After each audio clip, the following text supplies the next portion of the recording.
Allez, on rembobine depuis 2018 et on regarde ce qui se passe. Prêt? Partez.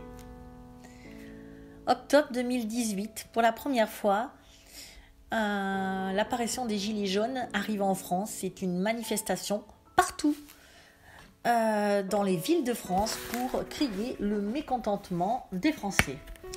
Ces Gilets jaunes, très vite ce mouvement se déploie et au-delà des frontières de la France, l'Italie en particulier, la Belgique, ensuite l'Espagne, mais s'étend au-delà des frontières européennes et la Chine commence, surtout Hong Kong, à manifester aussi dans les rues. De là s'ensuivent effectivement un monde qui s'enflamme aux quatre coins. Nous avons pu voir le Chili, l'Équateur, la Bolivie, même la Colombie, l'Iran, l'Irak, Haïti, Algérie, Liban, tous ces pays aux quatre coins du monde fin 2019 se rebellent contre le pouvoir en place et pour une vie meilleure. Face à cela, le gouvernement essaie de maintenir le peuple et pour cela, il use d'une répression sévère. Les droits de l'homme sont bafoués, même en France. La seule solution pour maintenir le gouvernement en place et maintenir leur politique actuelle de mondialisation et de capitalisme. Certains pays d'ailleurs ont eu des balles réelles. En France, nous voyons l'apparition de flashballs, des yeux crevés, des choses que nous n'avions jamais eu l'habitude de voir dans ce monde. En tout cas dans notre pays en France. Fin 2019, voilà le tableau. Le peuple est prêt à l'insurrection et nous sommes au bord vraiment, les gouvernements sont au bord de l'asphyxie. Mais soudain, les mouvements sont stoppés partout par un virus qui fait son apparition donc fin 2019. Ce virus, d'abord en Chine. Ça paraît lointain, la progression du virus arrive et rien n'est fait pour stopper cette propagation dans aucun pays. Personne ne prend de mesures strictes et évidemment, alors par incompétence ou par manipulation, mais le virus s'installe donc partout dans le monde et d'une épidémie devient une pandémie. Il ne reste plus qu'au peuple à rester confiné. Et ça, c'est une belle opportunité pour les gouvernements du monde qui voyaient leur autorité leur échapper. Courant mars, on découvre que un médicament peut agir sur le virus et enrayer l'épidémie, ou en tout cas soigner les malades et éviter le taux de mortalité. L'hydroxychloroquine. C'est le professeur Raoul, qui est un éminent professeur à Marseille, je rappelle spécialiste des maladies infectieuses et professeur de microbiologie. Il conseille donc l'hydroxychloroquine et en prescrit à ses patients. Mais de nouveau, deuxième effet qui se coule peut-être. Finalement, on dénonce ce médicament, vieux pourtant de 70 ans, qui a été donné à des millions de gens dans le monde depuis 70 ans et qui n'a pas eu plus d'effets secondaires que d'autres médicaments. Les médecins perdent le pouvoir de prescription. Cela s'ajoute juste au mois de janvier, interdit la vente libre en France de l'hydroxychloroquine. On pourra dire incompétence de nouveau ou plutôt coïncidence. Beaucoup de coïncidences en tout cas jusqu'alors. Vous connaissez la suite. Le peuple est donc confiné chez lui, sans rien pouvoir dire, terré, avec chaque jour dans les informations le nombre de morts. La seule peur qui existe de nos jours, c'est le Covid. En ce milieu de printemps, le déconfinement se fait très bien, à part quelques secteurs qui restent fermés, mais dans l'ensemble, le déconfinement se fait bien. Et les gens partent en vacances. Les plages sont bondées, il y a du monde. Septembre arrive, le virus revient. De nouveau, des restrictions apparaissent, des restrictions aux libertés pour cause de santé publique. Donc, désormais, les restaurants vont devoir être à nouveau fermés dans certains départements, dans certaines régions, et les bars aussi. Les métros sont surchargés, mais les dernières annonces de notre ministre Véran fait état que nous ne pouvons pas attraper un tel virus dans des transports en commun, mais beaucoup plus dans un restaurant. En attendant, il n'y a plus de parole, on n'a plus de contact, plus rien avec l'autre, une distanciation sociale comme il l'appelle. Et le monde s'habitue peu à peu à tout ça. À côté de ça, on constate que le comité scientifique conseille le gouvernement sont en fait en conflit d'intérêts avec les laboratoires. Laboratoires qui financent le dépistage du Covid et qui cherchent dans une course effrénée un traitement au Covid-19. Incompétence ou encore une fois coïncidence, à vous de juger. Incompétence de notre gouvernement. Peut-être. Tous les présidents, comme par hasard, sont devenus incompétents. Ce qui est fort inquiétant, me direz-vous. Ça, c'est le constat aujourd'hui, 11 octobre 2020. Voilà où nous en sommes. Pourquoi décider d'écouter gentiment? Parce que la télé l'a dit.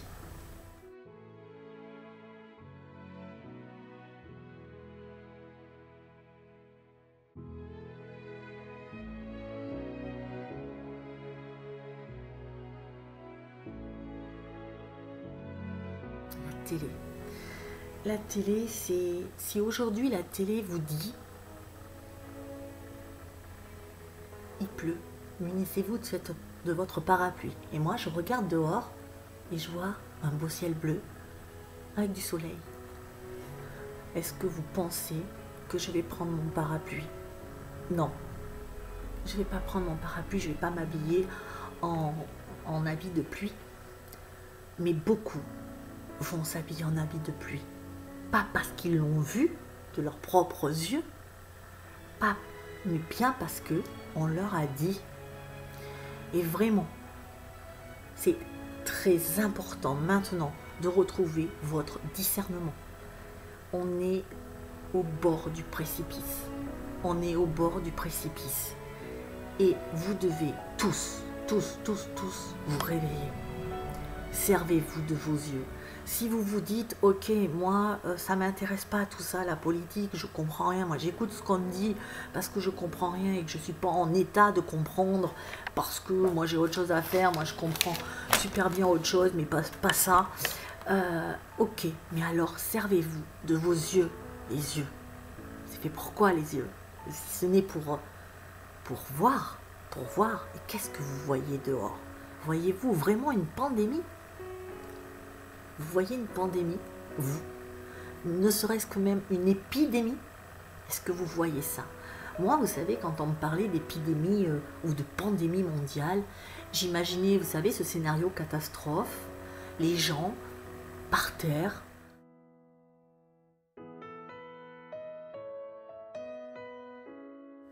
mourant,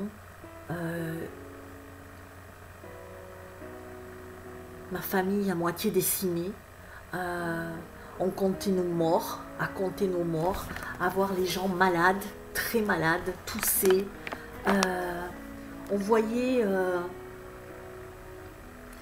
des familles entières touchées par la maladie, vraiment des gens très malades. Est-ce que vous avez vu ça, vous? Est-ce que quand vous allez dehors, que vous regardez dehors, vous voyez une pandémie? Est-ce que vous voyez une épidémie, ne serait-ce qu'une épidémie? Regardez, la meilleure réalité, c'est vos yeux. c'est vos yeux. Moi, je vous appelle tous.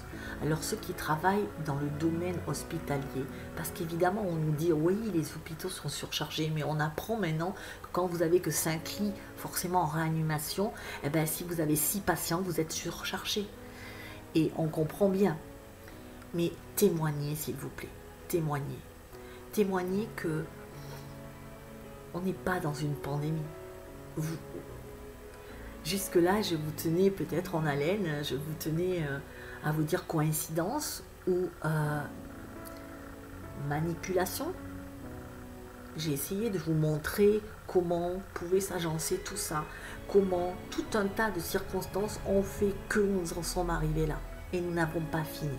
Parce que si vous n'ouvrez pas vos yeux et si vous ne remarquez pas que tout va bien, enfin tout va bien, si vous ne remarquez pas que seule la nature est en train de mourir, les oiseaux, les insectes, la planète, mais que nous faisons semblant de mourir,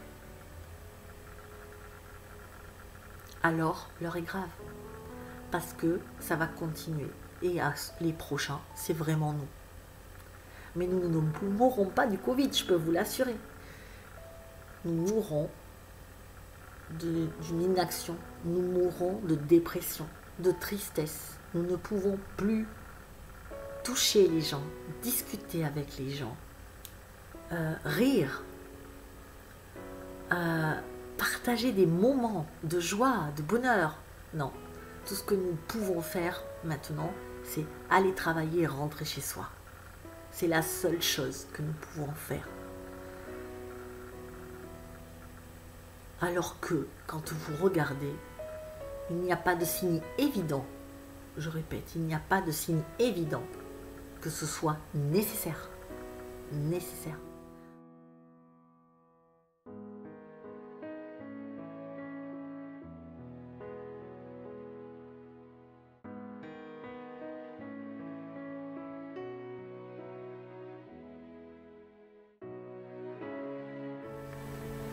Ce que je me demande, si un jour, je vais pouvoir resserrer mon papa dans mes bras, sans qu'il ait peur. Parce que serrer ses amis dans ses bras, ben, c'est la meilleure chose que sa famille, c'est la meilleure chose qui est, le contact. Et on nous l'a enlevé. Et puis on nous a enlevé aussi nos petits commerçants, parce que c'est du contact aussi. C'est nos petits commerçants, nos petits restaurateurs. On va boire le café, on va manger, on va discuter avec le primeur, le boulanger. Ben, tout ça, c'est fini.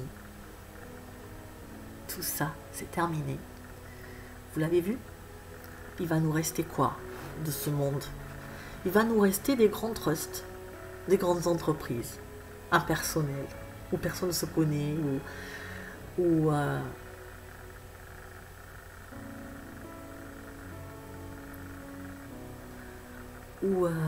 règne une ambiance austère, je dirais. Donc on aura les grandes surfaces, on aura les McDo, les Burger King. C'est magnifique, dites donc, quel avenir nous allons laisser à nos enfants. Et puis nous n'aurons sûrement plus la nature, ni les parcs, parce que nous ne pouvons plus sortir. Nous aurons des dépressions. Ça, des morts, oui, il y en aura. Même surtout chez nos anciens. Et il y en a eu déjà, pas à cause du Covid, hein, à cause de la solitude. C'est terrible de faire vivre ça. Alors, mon message, parce que j'ai un message évidemment, je vous ai fait une rétrospective de ce qui va se passer, non, de ce qui s'est passé, mais je vais aussi, et il ne faut pas être voyant pour le savoir, vous dire ce qui va se passer. Il va se passer ce qu'on voit dans les films, dans certains films de science-fiction. Il va se passer un monde sans amour, sans émotion. On va tous bosser, on va être obligés pour rien, et on va finir esclaves. Voilà. Alors si c'est ça que vous voulez, vous voyez souvent, moi quand je regardais les reportages de la guerre de 39-45, je me demandais comment ça se fait que des gens qui étaient si nombreux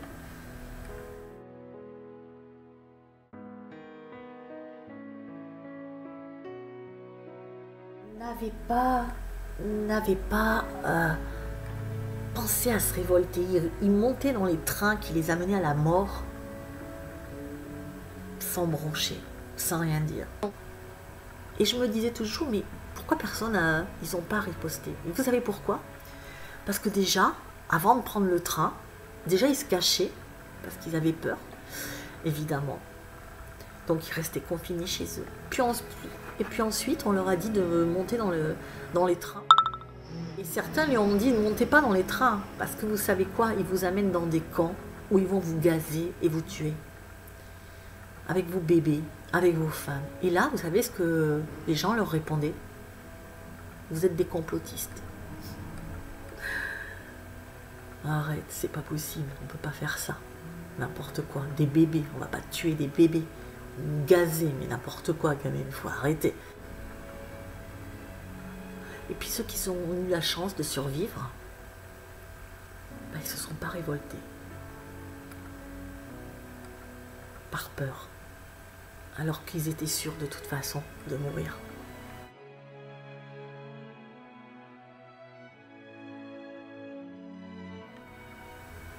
Ne vaut-il pas mieux mourir debout que continuer à vivre à genoux? C'est ma question. Alors, et j'appelle à la solidarité. Je voudrais que vous vous rappeliez tous ces gens qui sont morts parce qu'ils pensaient que les autres leur disaient c'est que vous êtes des complotistes. Ça sera trop tard après. Parce qu'une fois que vous êtes dans la chambre à gaz, c'est terminé. C'est terminé. Échec et mat.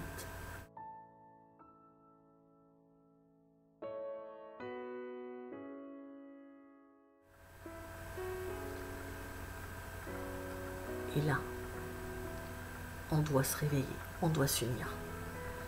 Et la seule façon de le faire, c'est de ne plus rentrer dans leur système. On va se faire matraquer en manif. Mais on peut le faire, pour ceux qui ont envie. Moi, je choisis de ne pas porter de masque. Donc, je ne peux pas aller partout, évidemment.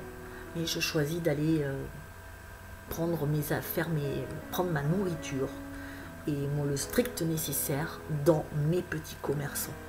Vraiment, mes petits commerçants. Arrêtez d'aller en grande surface. Arrêtez d'aller leur donner votre argent et payez en liquide.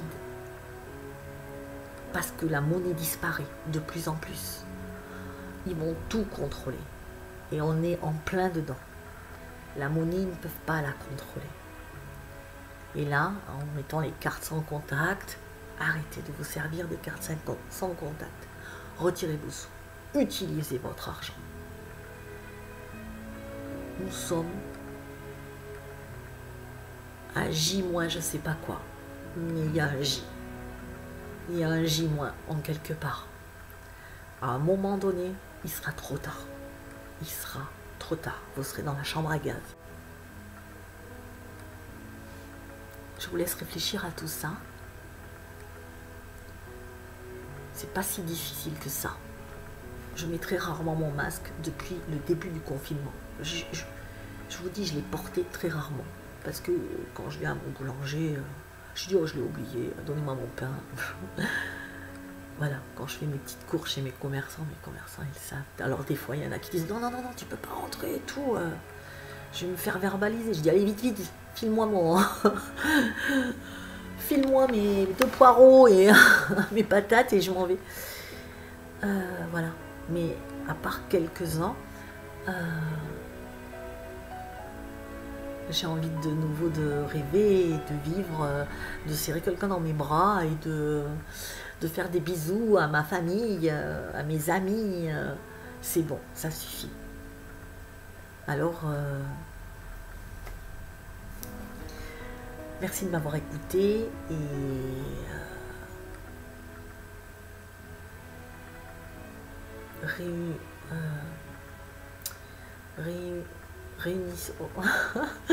réunissons.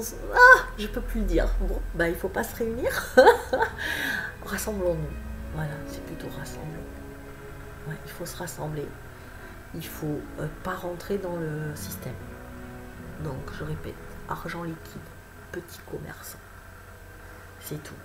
Oui, c'est peut-être un peu plus cher, mais je vais vous dire, vaut mieux peut-être manger de la qualité à la quantité. Puis on fera un petit régime, ça nous fera tous du bien, on jeûnera. Le corps a vraiment besoin en ce moment d'évacuer, de se ressourcer. Donc c'est pas si mal. Je vous embrasse, je vous aime. Courage, force. Ouais, je regardais si c'était bien mon cœur de ce côté. Courage, force et amour.